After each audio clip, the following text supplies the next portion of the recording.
Maksudnya apa, Beb? Malaikat Jibril ngeluarin darah warna hitam. Malaikat Jibril mengatakan, hadhi habbu syaitan minka, ini bagian setan dari dirimu. Saudara, para ulama menafsirkan kata-kata ini, saudara. Di antaranya ada tafsiran yang disampaikan oleh Syekh Dardir dalam hasyiahnya ala kitabnya Al-Ghiti, saudara. Kata Syekh Dardir, ai mahallu tasallutihi alaika wa waswasatihi minka law kana lahu alaihi sabil. Nih perhatiin baik-baik, nih perhatiin baik-baik. Ini bagian setan dari dirimu. Maksudnya apa? Kata Syekh Dardir, andai ini di garis bawahin nih kata-kata andai setan bisa goda Nabi, andai dia bakal lewat situ, saudara. Berarti kalau andai udah kejadian apa belum? Udah kejadian apa belum? Belum kejadian. Jadi setan belum goda Nabi, tapi saudara, andai setan bisa goda, dia bakal lewat situ, kata Syekh Dardir, saudara.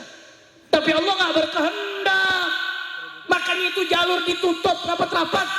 Darah hitam itu dikeluarkan oleh malaikat Jibril karena Allah tidak ingin setan sedikit pun bisa menggoda baginda Nabi besar Muhammad sallallahu alaihi wasallam. Kira-kira jelas apa kagak? Yang kedua, saudara, yang kedua ini tafsirannya Syekhu Masyayikhina Abu Ya Sayyid Muhammad bin Ali Al-Maliki. Ini termasuk futuhnya beliau. Kata beliau, waqa'a fi qalbi ma'nan akhar. Ya salam. Kalau beliau nukil dari ulama lain, beliau bilang saya nukil. Tapi ini enggak, beliau waqa'a fi qalbi ma'nan akhar. Kata Abu Ya Sayyid Muhammad, Allah bukakan di hati saya nih ada satu makna tentang hadis ini. Allahumma shalli ala Muhammad. Ini ulama enggak main-main, saudara. Apa kata Abu Ya Sayyid Muhammad? Bagaimana tafsirannya? Itu kata-kata malaikat Jibril, hadi hadu syaitan minka. Ini bagian setan dari dirimu, wahai Muhammad. Maksudnya apa? Kata Abu Ya Sayyid Muhammad, hatinya Rasulullah SAW itu dipenuhi dengan rahmah. Jangankan hatinya Nabi, bahkan diri Nabi dari ujung kaki sampai ujung pala itu adalah rahmat Allah, saudara. Karena Allah menyatakan dalam Al-Quran, wa ma arsalnaka illa rahmatan lil alamin. Allah menjadikan Nabi diutus sebagai rahmat. Bahkan Nabi mendeklarasikan, innama ana rahmatul muhda. Kata Nabi, aku ini adalah rahmat yang Allah hadiahkan untuk umat manusia, saudara. Nabi Muhammad ini adalah rahmat. Dan rahmat yang ada pada Nabi, saudara, diambil dari rahmatnya Allah subhanahu wa ta'ala. Sedangkan rahmatnya Allah wasi'at kulla syai', mencakup segala sesuatu. Kalau ada yang ngaji usul fiqih, kata-kata kullun min siyaqil umum, menunjukkan arti general, umum.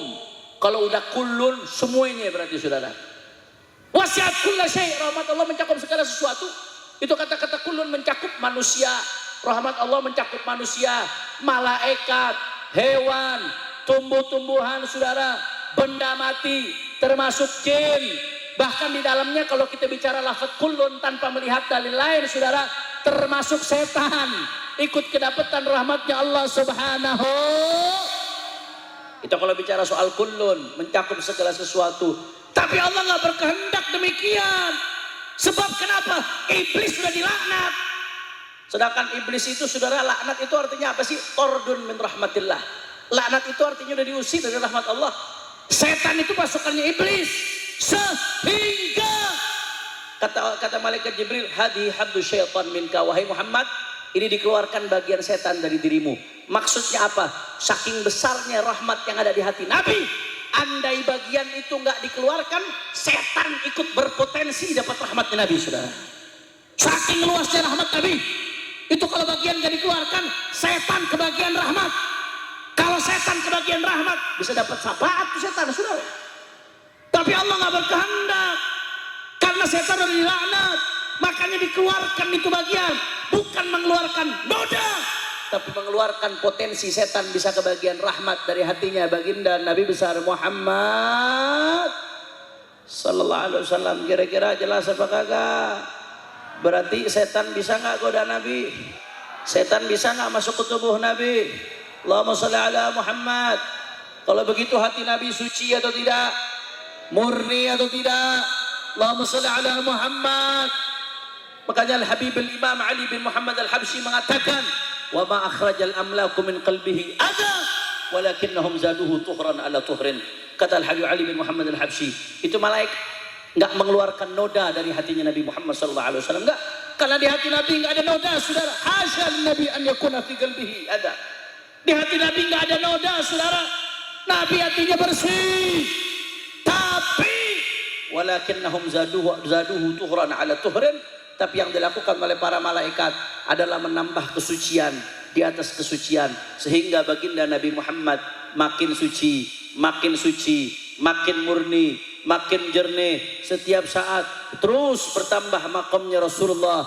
Itulah baginda Nabi besar Muhammad. Kira-kira orang saya itu sampai sini jelas apa kagak ini? Faham? Alhamdulillah. Terakhir yang ketiga, Saudara, yang berkaitan dengan pembelahan dada Nabi. Apa yang ketiga? Saudara, ini dada Nabi dibelah 4 kali. Nabinya selamat, sehat walafiat. Zaman itu orang belum kepikiran buat ngebelah tubuh manusia, Saudara. Dulu tuh ngebelah tubuh manusia ya mutilasi, tampil, ngebunuh. Orang belum kepikiran tubuh manusia bisa dibelah, ditutup lagi dalam keadaan orangnya sehat. Orang belum kepikiran ke situ. Akhirnya apa yang terjadi, Saudara? Gara-gara kejadian Isra Mi'raj, dan diantaranya kejadian pembelahan dada Nabi yang terjadi bukan hanya saat Isra Mi'raj, tapi 4 kali terjadi, Saudara. Itu ilmuwan-ilmuwan Islam merenung, ilmuwan-ilmuwan Islam meneliti, Saudara. Mereka terinspirasi dengan kisah itu. Oh, ternyata manusia badannya bisa dibelah. Oh, ternyata habis belah bisa ditutup lagi, bisa selamat gak mati. Akhirnya diteliti para ilmuwan Islam saat itu, Saudara, sampai mendapatkan yang namanya ilmu bedah, kemudian ilmu bius. Mereka dapatkan dari mana? Terinspirasi pertama kali dari tahan dadanya baginda Nabi besar Muhammad. Soalnya itu ulama-ulama kita dengar kisah Nabi terinspirasi, merenung, sampai yang terjadi ketemulah yang namanya pembiusan, ketemunya lagi namanya ilmu bedah medis. Alhamdulillah, dan berkembang sampai hari ini, Saudara. Kira-kira jelas apa kagak? Kalau begitu kisah pembelahan dada Nabi dahsyat atau tidak? Luar biasa atau tidak? Jawab yang kompak semuanya. Kisah ini fakta atau mimpi? Realita atau imajinasi? Yakin? Percaya? Iman? Betul? Takbir! Dengan demikian, Saudara, malam hari ini bertambahlah pengetahuan kita tentang Rasulullah Sallallahu Alaihi Wasallam. Dengan harapan makin kenal Rasulullah, makin kagum sama Rasulullah. Kalau sudah makin kagum sama Rasulullah, makin cinta sama Rasulullah, Saudara. Kalau sudah makin cinta sama Rasulullah, mudah-mudahan di malam kita kumpul di tempat ini, besok di akhirat kita kumpul lagi di sorga sama baginda Nabi Muhammad Sallallahu Alaihi Wasallam. Amin ya Rabbal. Sebelum saya tutup, Saudara, ada terakhir, saya ingin menyampaikan sesuatu, Saudara.